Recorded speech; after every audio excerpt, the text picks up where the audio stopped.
नमस्कार साथियों जो लोग प्रॉपर्टी की रजिस्ट्री करवा चुके हैं, चाहे आपने 10 साल पहले, 20 साल पहले, 25 साल पहले या 30 साल पहले प्रॉपर्टी की रजिस्ट्री करवाई है, ठीक है। तो अब ऐसी रजिस्ट्रियां आप बिल्कुल शून्य मानिए, कागज़ का टुकड़ा मानिए, अगर 4 कंडीशन को आपकी रजिस्ट्री ने पूरा कर दिया है तो इनमें से किसी प्रकार की, चलिए मैं आपको साथियों समझा देता हूँ, ठीक है। और अगर आप किसी भी प्रकार की विशेषज्ञ द्वारा सलाह लेना चाह रहे हैं, कोई भी डॉक्यूमेंट चेक करवाना चाह रहे हैं प्रॉपर्टी सही है कि नहीं, ठीक है, किसी प्रकार का विवाद, श्रेणी नंबर, खातेदार का वर्ग, कोई भी केस पेंडिंग तो नहीं है, तो कॉन्टैक्ट नंबर ये हमारा दिया गया है। देखिए साथियों, सबसे फर्स्ट ऐसी सभी रजिस्ट्री कैंसिल होंगी जिन्होंने सेक्शन 98 या 99 का उल्लंघन किया है। उदाहरण के तौर पे साथियों मैं आपको बता दूं कि जो भी म्यूटेशन होता है वो इसके साथ होता है कि आपने 89, 88, 89, 90, 97, 98, 99 का उल्लंघन नहीं किया है। इस शपथ पत्र के साथ होता है आपका दाखिल खारिज। कभी भी इस शपथ पत्र का अगर मान लीजिए इन धाराओं का उल्लंघन पाया गया, 100% रजिस्ट्री कैंसिल होगी। एक उदाहरण के तौर पे मैं आपको रजिस्ट्री दिखा देता हूँ। ये आप देख सकते हैं 1999 की रजिस्ट्री थी और ये जाके 2020 में राज्य सरकार में लगी, ठीक है। आप देख सकते निरस्त करते हुए राज्य सरकार में मतलब लगाए जाने हमें आख्या सेवा में प्रेषित है, ठीक है ना।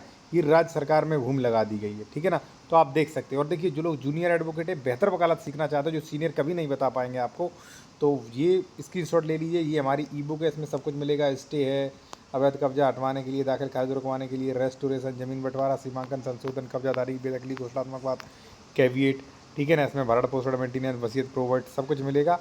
अगर आपको सही लगे तो ये व्हाट्सअप नंबर दिया गया है, ये फीस दी गई है, ठीक है। सेकंड क्या है साथियों, सेकंड ये अवयस्क द्वारा। साथियों अगर किसी व्यक्ति ने अवयस्क द्वारा रजिस्ट्री करवाई, मान लीजिए मैं जो था, मैं मान लीजिए 14 साल का था 2015 में, ठीक है, और मुझसे रजिस्ट्री करवा ली, तो आज 2025 में भी रजिस्ट्री कैंसिल हो सकती है वो, ठीक है। तो जिन लोगों ने अवयस्क लोगों से रजिस्ट्री करवाई वो ध्यान रहे, अवयस्क द्वारा की गई संविदा हमेशा शून्य होती है, शून्यकरण हो सकती है, ठीक है ना। अब साथियों तीसरा है वही डीड जिसका रजिस्ट्री करने। देखिए आपने अगर कोई भी डीड ऐसे कराए बैठे हो ना आप, कि भाई आपने दखलनामा ले लिया या ऐसा कुछ ले लिया, आप स्टाम्प लिखवा लिया, कुछ नहीं मान्य होगा। जो भी आपकी सेल डीड है या मान लीजिए जो भी आपका गिफ्ट डीड है वो रजिस्टर्ड होना चाहिए, ठीक है ना। अगर आपने अनरजिस्टर्ड का म्यूटेशन भी करा लिया तो बाद में आपका कैंसिल भी हो सकता है, ठीक है। और एक मैं यहाँ पे और कहूँगा कि वो रजिस्ट्री जो डबल रजिस्ट्री है, जैसे मान लीजिए ये एक्स प्रॉपर्टी है साथियों, ये प्रॉपर्टी जो है ये एक्स प्रॉपर्टी है, ये ए व्यक्ति को 2008 में बेच दी गई थी, ठीक है ना। वो रहता है बम्बई, ठीक है ना। तो ऐसी कंडीशन में ये फिर ज़मीन आप खरीद लेते हो 2025 में, ठीक है। तो ये ज़मीन 2008 वाला जो है वो आपकी 2030 में भी कैंसिल करवा देगा। ध्यान रहे जो डबल रजिस्ट्री होती है उसमें बाद वाली रजिस्ट्री मान्य नहीं होती है कभी भी, ठीक है ना। और ये जांच पड़ताल करना आपका कर्तव्य है। तीसरा है आरक्षित श्रेणी की ज़मीन। अगर साथियों आरक्षित श्रेणी की ज़मीन है, आरक्षित श्रेणी की मतलब ज़मीन है, उस ज़मीन से मतलब है साथियों, जैसे जैसे मान लीजिए ये ज़मीन जो है वो थी चरागाह की, ठीक है ना, चरागाह की थी।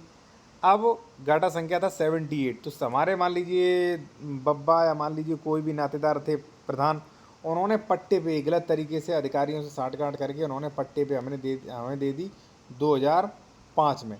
अब 2005 से मेरे नाम चली आ रही है, तो अगर इसका आकार पत्र 41-45 निकल आया, वहाँ पे आरक्षित श्रेणी की ज़मीन निकली, तो ये चाहे 100 साल पुरानी ज़मीन हो, आपकी ज़मीन जो है वो कैंसिल होकर उसी राज्य सरकार में लग जाएगी, जिस श्रेणी की ज़मीन है उसी लग जाएगी।